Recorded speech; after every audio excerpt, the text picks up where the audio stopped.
na palavra de Roberto Rabelo, a palestra de hoje, intitulada O Natal por Vir. Pessoas há que até recusam usar a palavra Natal por causa da sua origem eclesiástica. Outras dizem que é errado dar atenção ao Natal porque ninguém sabe a data exata do nascimento de Cristo, o que é uma verdade. Não obstante, para a maioria dos indivíduos, o Natal tem uma significação muito definida. Não importa qual tenha sido a sua origem eclesiástica, se ele vem do paganismo ou do cristianismo dos primeiros séculos. Não importa se vem ou não vem na época certa do ano. O Natal é um lembrador de que Deus se manifestou aqui na Terra uma vez. É verdade que o Natal está agora muito comercializado e muitas pessoas tiram vantagem dele para satisfação própria, para bebedices, tolices e pecado. Mas a despeito de tudo isto, milhões de pessoas pensam, pelo menos uma vez no ano, a respeito da encarnação, o fato de que Deus se fez carne. Ele veio a Belém como bebê, para na humanidade viver, morrer, ressuscitar dos mortos e ascender ao céu. Jesus Cristo nasceu aqui na Terra. O dia exato não é importante. O fato do seu nascimento é que é importante.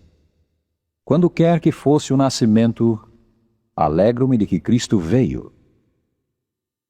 Pensai nos longos séculos que passaram desde a primeira promessa da vinda de Cristo. Em Gênesis 3, versículo 15, temos a primeira preciosa promessa de que a semente da mulher feriria a cabeça da serpente. E daquele tempo em diante, os fiéis de todos os tempos esperaram o Redentor, esperaram o Messias. Aparentemente Eva, a nossa primeira mãe, pensou que o seu primogênito era o prometido rei, o Redentor do mundo. Ao nascer o seu primeiro filho, ela chamou-lhe Caim, dizendo: adquiri um homem com o auxílio de Jeová. Caim, porém, não era o Redentor. Ele foi o primeiro homicida. E assim a esperança desfez-se vez após vez. Séculos após séculos se passaram mergulhados em trevas. Nações surgiram e caíram. Batalhas foram feridas. E os tristes anos se estenderam a milênios. O povo de Deus viveu pela fé, morreu na fé, sem ter alcançado a promessa. Mas finalmente chegou para o velho e escuro mundo o tempo indicado por Deus. E numa noite estrelada a promessa foi cumprida. Houve um choro de bebê em Belém da Judéia. Uma donzela era a sua mãe. Ora, tudo isto aconteceu para que se cumprisse o que dissera o Senhor pelo profeta. Eis que a Virgem conceberá e dará à luz um filho, e ele será chamado Emanuel, que quer dizer Deus conosco. São Mateus 1, 22 e 23. A despeito do aparente fracasso, as promessas de Deus foram cumpridas. Cumpriram-se no devido tempo. Como as estrelas no vasto circuito do seu indicado caminho, os propósitos de Deus não conhecem pressa nem demora. Mas quando veio o cumprimento do tempo, enviou Deus a seu Filho. Gálatas 4, versículo 4. Os acontecimentos daquela noite em que Deus veio à terra para viver e morrer não serão jamais esquecidos. Eles são doces ao coração do crente em Deus. Mas afinal de contas, eles estão no passado. Gloriosos, maravilhosos, mas numa época da qual nos afastamos cada vez mais. Mais admirável ainda é a certeza de outro Natal, usando a palavra no sentido em que é geralmente aceita, a segunda vinda de Deus a esta terra. Não no escuro e remoto passado, embora glorioso e admirável, mas no maravilhoso futuro. Ele virá outra vez. Alegremo-nos todos pelo fato de que o Senhor esteve aqui na terra.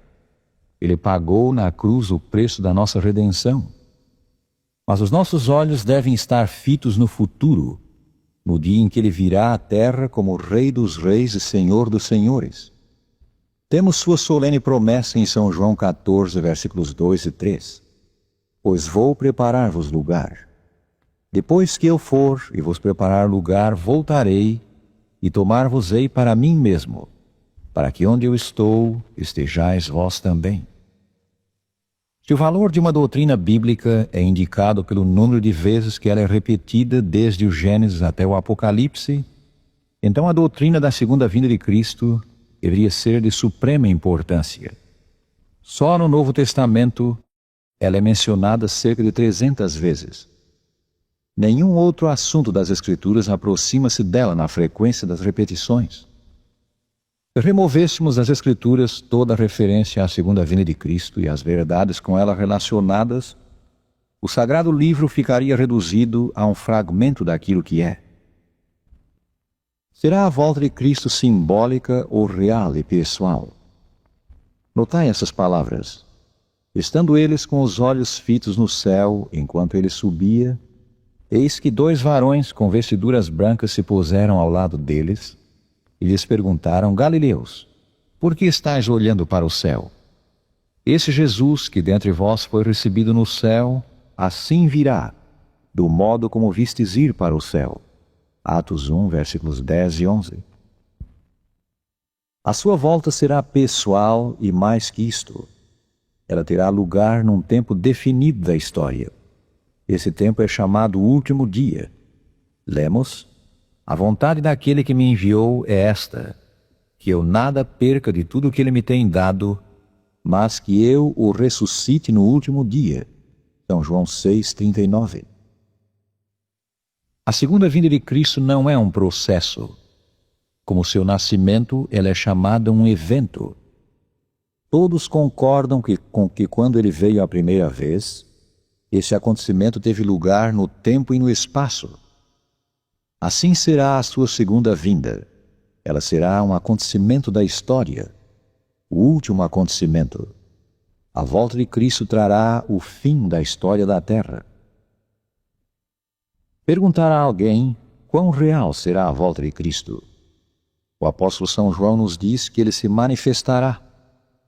Amados, agora somos filhos de Deus, e ainda não é manifestado o que havemos de ser. Porém sabemos que quando se manifestar, seremos semelhantes a Ele, porque assim como é, o veremos.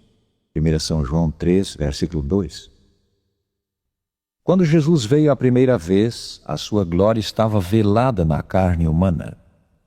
Mas na sua volta ao mundo, ele será revelado. Manifestar-se-á em toda a majestade da glória celestial. A sua presença será manifesta, a fim de fortalecer os vossos corações, de maneira que sejam irrepreensíveis em santidade diante de nosso Deus e Pai, na vinda de nosso Senhor Jesus Cristo com todos os seus santos. 1 Tessalonicenses 3, versículo 13. Essa palavra vinda é a tradução da palavra original parousia, ou presença.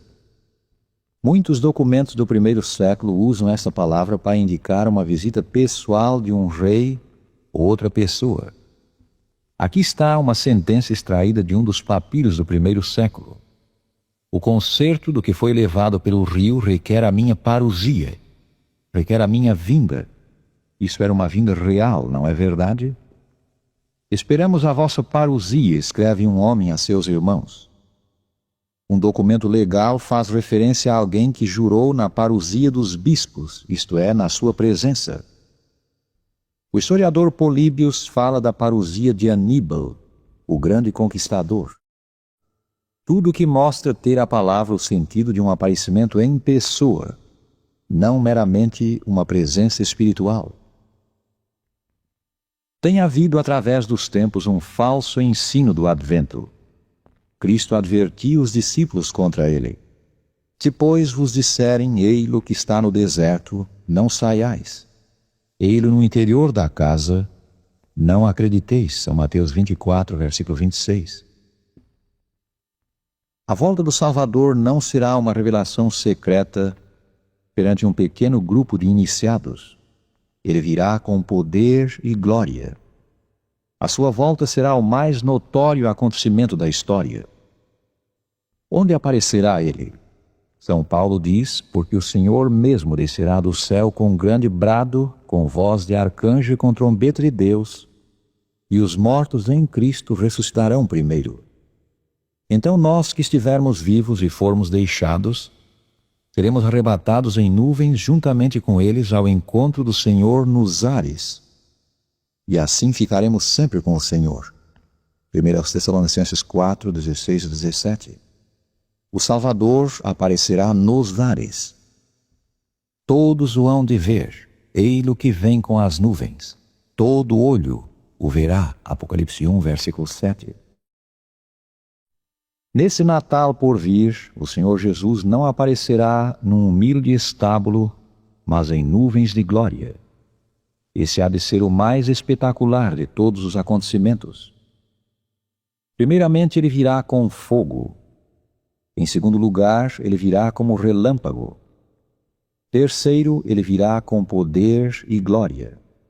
Então aparecerá no céu o sinal do Filho do Homem, e todas as tribos da terra se hão de lamentar e verão o Filho do Homem vir sobre as nuvens do céu, com poder e grande glória.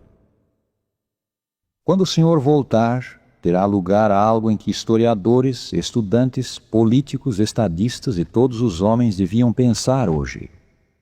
Chegará então subitamente o fim do mundo, o fim do presente século. Prezado amigo, quer creias nisto, quer não, esse há de ser o fim da presente ordem de coisas. A volta de Cristo é aquele divino acontecimento para o qual se move toda a criação, para o qual aponta toda a história, do qual falaram os profetas e pelo qual anela todo cristão.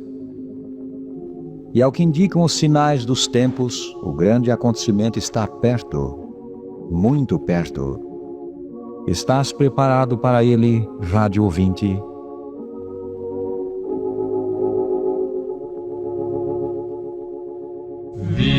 Vigiai, cristãos sinceros, pois que o fim está bem perto. Tende as lâmpadas acesas, ide a encontrar o esposo.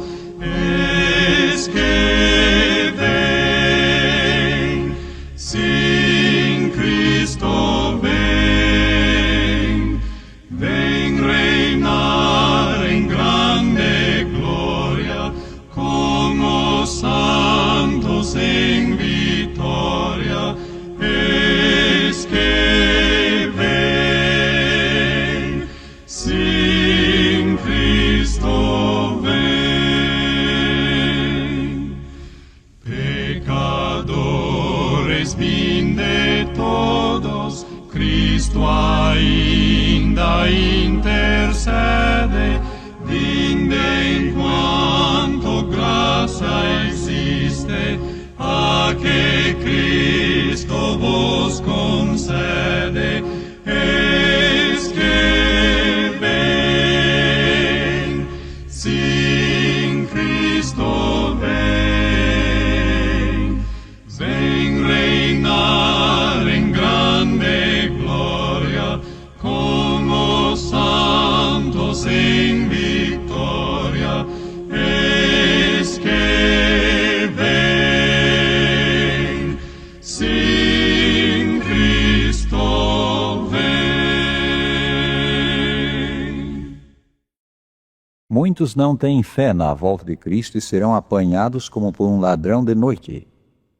O povo de Deus, porém, deve aguardar preparado a manifestação do Divino Rei. Mas vós, irmãos, escreve São Paulo, não estais em trevas, para que aquele dia como ladrão vos surpreenda. Porque todos vós sois filhos da luz e filhos do dia. Nós não somos da noite nem das trevas. Não durmamos como os outros, antes velemos e sejamos sóbrios. Assim, amigos, olhemos com fé ao futuro, ao grande Natal por vir. Preparemo-nos para ele, fazendo do coração uma outra manjedoura em que nasça e viva para sempre o divino infante de Belém. Com nosso quarteto digamos: a meu coração vem, Cristo, pois para ti há sempre lugar. Que gozo terei, ó Cristo, quando te ouvir a me chamar. Tu deixaste o trono celestial, quando a terra vieste por mim. Em Belém, porém, não se achou lugar para o teu Natal, enfim. Ó meu coração, vem Cristo, pois pra ti há sempre lugar. Quando o céu ressoar e Orfeon cantar em tua aparição triunfal, tua voz ouça dizer-me ainda lugar para ti, servo bom, leal. Que gozo terei, ó Cristo, quando ouvir-te a me chamar.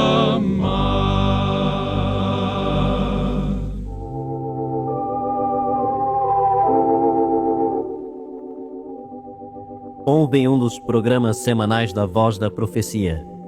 Já pediu Vossa Senhoria cópias das nossas palestras impressas? Temos uma variedade destas palestras à disposição dos nossos ouvintes.